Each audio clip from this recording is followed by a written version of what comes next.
Well, we're going to go to another image right now from Hopkins Girl. Brian Massey, out there from Marshall Space Flight Center. What's going on? You got some action there.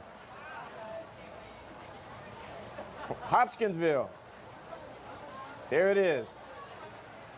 That's beautiful. They're getting close. Now, it's yellow. Is that, we had purple, does that mean something there? Well, the previous one we saw that was purple was calcium K. It was a blue kind of light. This is actually more of a white light, continuous. Yeah. But the thing to remember is sometimes the different filters you use will change the color just a little bit. But what we're seeing here is really more visible, broader spectrum white light. Okay. White light. Let me, John, you gotta have some cool stuff on social media. This is a good question, guys. Mark from Facebook's asking, and this is what really applies right now. When observing the moon at night, I see it proceed from eastern to western horizon, much like the sun does. How come the solar eclipse is traveling from west to east across the U.S.?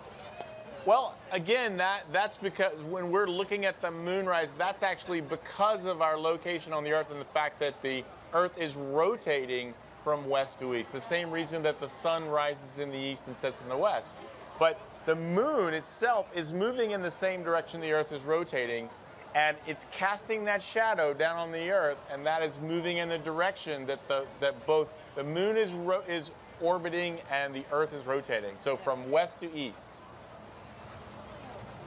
Okay, so the total eclipse has now passed over half the country. It's currently over Illinois, and I think we're going to have some views coming up shortly. But what I really want to do here, guys, is this has been really incredible. I want to give a shout out to the College of Charleston. Make some noise.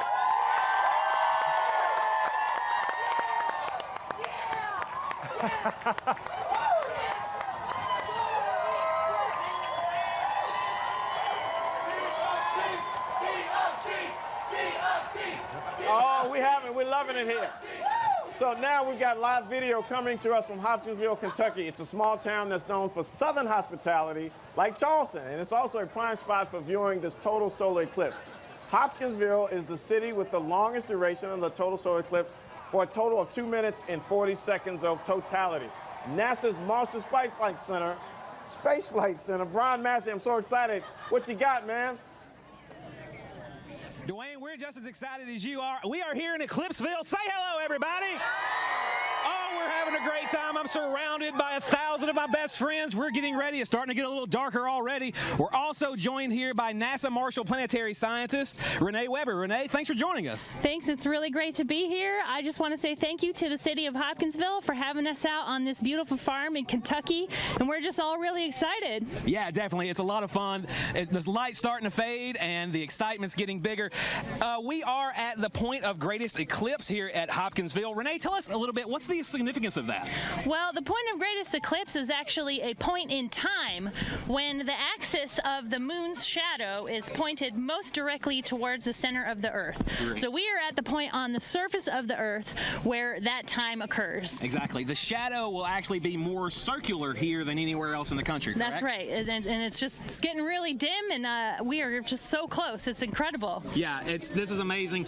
We can't wait to break out in the darkness. We've got our glasses out. We've been looking up at it. You can see now on the screen our live telescope view, and this is just amazing. Everybody is really enjoying it. We've got people from all over Kentucky, people from all over the world have joined us here, as this is Eclipseville, USA, and we are just a few minutes away from totality. But before we get to that point, Renee, tell us, you're a planetary scientist and you specialize in the moon, a lunar scientist. How does the eclipse really speak to what you do? Well, it is pretty cool to look up there, and when you're seeing that sun get dimmer and dimmer, it's because the moon is up there. Right. And I like to tell everyone that you're really looking at the moon when you're watching a solar eclipse, and it's just getting dim, and it's starting to get a lot cooler too. Yeah, it's incredible. Crazy. This is my first solar eclipse. Renee, have you ever experienced one? This is my first total eclipse too. I've seen partial eclipses, but I've never had a chance to see totality before, and I'm just so excited. It's amazing. The light is starting to fade as the moon steps in front of the sun here, and it's already just a really eerie feeling here, getting dark in the middle of the day. But we're really excited about it, and we're just a few seconds away. I've lost my counter, but I'm going to look back at the sun while I still have the opportunity.